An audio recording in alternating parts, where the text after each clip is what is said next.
원자폭탄 탄생의 비사 2.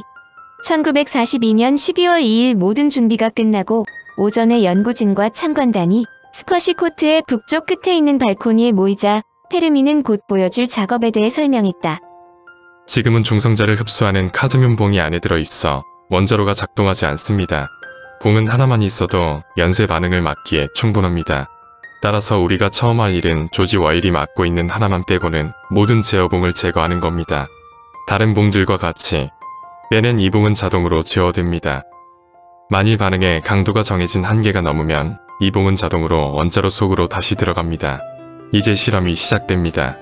조지 와일은 제어봉을 조금씩 빼낼 것이며 우리는 측정을 통해 원자로가 계산대로 작동되는지 확인할 수 있습니다. 페르미는 계속 지시를 내렸고 그에 따라 와일이 제어봉을 조금씩 뽑아냈다. 작업은 천천히 이루어졌는데 점심때가 되자 아무도 배고프다는 기색을 보이지 않았다. 그러나 매사를 규칙적으로 살아온 페르미인지라 유명한 한마디를 내뱉었다. 점심 먹고 합시다. 참석자 모두들 긴장하고 있었는데 식사하자는 말은 많은 사람들에게 안도의 숨을 쉬게 했다. 그의 이 말이야말로 실험이 성공할 것이라는 자신감을 보여주었기 때문이다. 식사를 하고 다시 실험이 시작되었는데 오후 3시 20분 조지 와일이 마지막 제어봉을 빼냈다. 연쇄 반응이 시작된 것이다. 마침내 인류 최초의 원자로가 임계에 도달했다. 인공방사능의 생성을 최소화하고 2분의 1W의 출력 상태가 28분간 지속했다. 페르미의 부인인 로라 페르미는 연쇄 반응이 성공적으로 끝나자 다음 에피소드를 적었다. 실라르드 아인슈타인과 더불어 1939년 루즈벨트 대통령에게 우라늄 핵분열의 중요성을 일깨워준 헝가리 태생의 물리학자 유진 위그너는 페르미에게 이탈리아산 포도주 한 병을 선물했는데 위그너는 실험이 계속되는 내내 이 포도주를 등 귀에 감추고 있었다고 한다. 참석자 모두 침묵 속에서 종이컵으로 축배도 없이 포도주를 함께 마셨다. 그리고는 포도주 병을 싸고 있던 지프로 만든 덮개에 모두 서명했다. 그것이 그날 스쿼시 쿼트에 있던 사람들에 대한 유일한 기록이다. 이 소식은 곧바로 워싱턴에 전해졌다. 통신 보안을 위해 다음과 같은 말이 오갔다. 그 이탈리아의 항해자가 신대륙에 도착했습니다. 당시 주민들의 반응은 어떠했습니까? 매우 좋았습니다. 페르미의 실험이 성공하였음을 알리는 암호였다.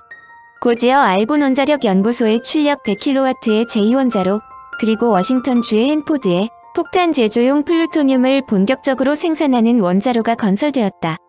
여기에서 생산된 플루토늄으로 만든 원자폭탄 제3호가 일본 나가사키에 투하된 것이다.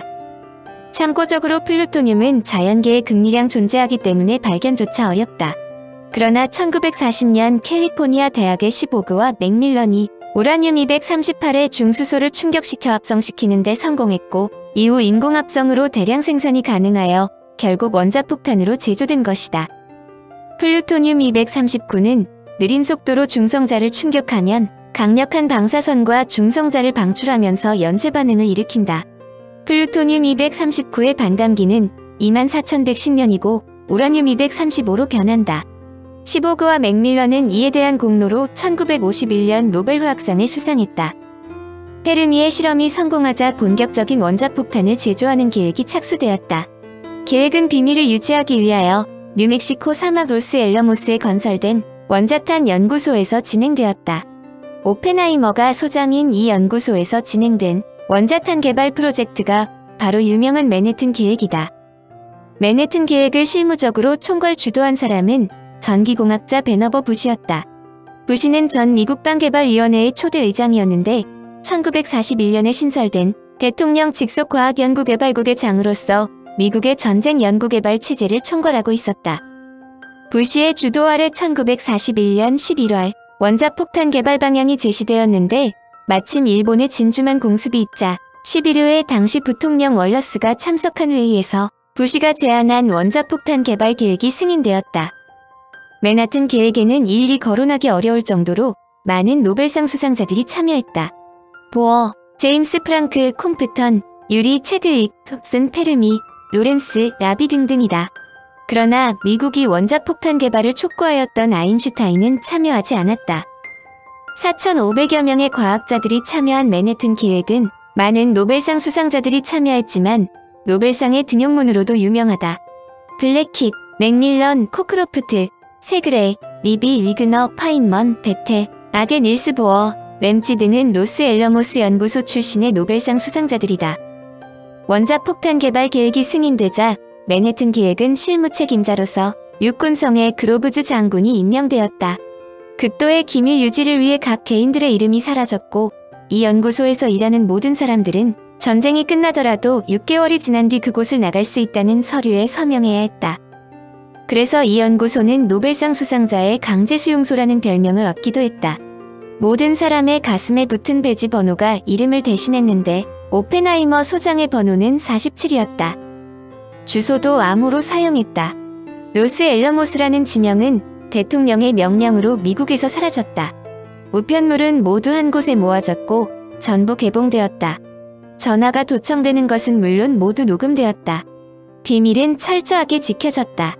실제로 원자폭탄 개발이 성공한 이후에도 자신들이 원폭 개발에 참여했다는 사실을 모르는 직원들도 있었다. 급박한 원자폭탄 개발. 미국이 원자폭탄 개발에 본격적으로 뛰어들기 전의 상황을 보면 미국에서 원자폭탄이 만들어지게 된 것은 그야말로 여러 가지 행운이 겹쳤기 때문이다. 우선 당시 미국에는 원폭을 실제 개발할 수 있는 동분야의 수많은 과학자들이 망명하고 있었다. 그러므로 핵폭 제조에 관한 한 비밀 위에 당대의 거의 모든 전문가들을 동원하는 것이 어려운 일은 아니었다. 두 번째는 미국도 유럽의 전투 즉 제2차 세계대전에 참전하고 있으므로 독일은 적국이었다. 그런데 많은 과학자들과 전문가들이 독일이 이미 원자폭탄 개발에 착수했다고 판단했는데 이는 미국에도 치명상을 안길 수 있는 중대한 정보였다. 그것은 앞에 설명한 오토 한과 또 한 명의 천재로 불확정성 원리를 창안한 하이젠베르크 때문이다. 하이젠베르크도 1939년부터 1940년에 걸친 연구에서 이미 원자로와 원자폭탄의 기본적인 차이를 이해하고 원자폭탄을 만드는 것이 가능하다는 결론을 갖고 있었다. 그런데 1941년 10월 하이젠베르크가 독일 점령하에 있던 코펜하겐을 방문하여 탈출하기 직전에 스승인 보어를 만난 적이 있었다. 나치의 엄중한 감시 때문에 두 사람은 은밀하게 이야기하지 못하고 중요한 이야기는 집 근처를 산보하면서 이야기했는데 하이젠베르크는 핵반응에 대해 언급하면서 원자로의 윤곽을 설명했다. 그는 원자폭탄을 개발하기 위해서는 커다란 기술적 장애가 있는 것은 물론 막대한 비용이 소요된다는 점을 강조하면서 독일에서는 원폭을 개발할 수 없다며 특히 보어에게 전시의 물리학자가 우라늄 관련 연구를 하는 것이 옳은지에 대해 질문했다. 이 당시 비밀리에 미국의 연구에 관여하고 있었던 보어는 하이젠베르크의 질문을 역으로 생각했다. 독일이 원폭을 포기한 것이 아니라 많은 진전을 보고 있다는 것을 알려주기 위한 것으로 파악했고 결국 미국이 원자폭탄을 개발하는데 보어의 견해는 큰 역할을 했다. 즉 보어로부터 하이젠베르크의 질문을 전해들은 원자폭탄 관련자들은 후끈 달아올랐다. 그들 역시 하이젠베르크가 보어와 만나서 원자폭탄 개발 가능성에 관해 질문했다는 자체를 독일에서 원자폭탄을 제조하고 있다는 것으로 생각했기 때문이다. 이 부분은 뒤에서 다시 설명한다. 세 번째는 미국이 영국으로부터 원자폭탄 개발에 관한 정보를 모두 받을 수 있었다는 점이다. 1939년에서 1941년 사이 영국의 원자탄 개발 연구는 그 어느 나라보다 앞서 있었다. 그러나 영국에서 원자폭탄을 실제로 만드는 것은 여러 가지 문제가 있었다. 우선 핵분열 반응의 연료인 우라늄 235를 분리하는 방법이 확립되지 않았고 특히 연쇄 반응을 일으킬 수 있는 최소의 임계 질량의 값이 정확하게 알려지지 않았다.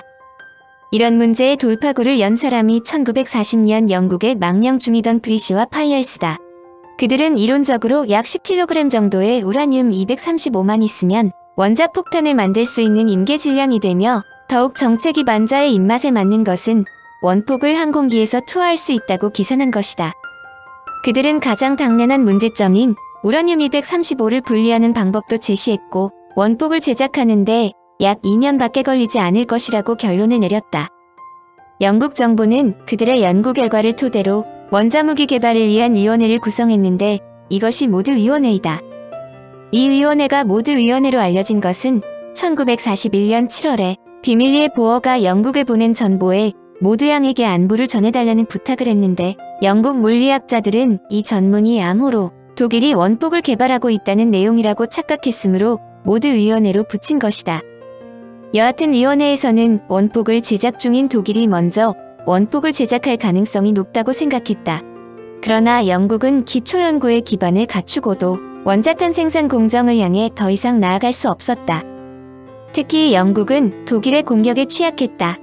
독일은 가공할 파괴력을 가진 로켓을 확보하고 있는데 이들의 사정거리 안에 있으면서 원자탄 제조 공장 같은 거대한 시설을 갖추는 것 자체가 자살행위나 다름없었다.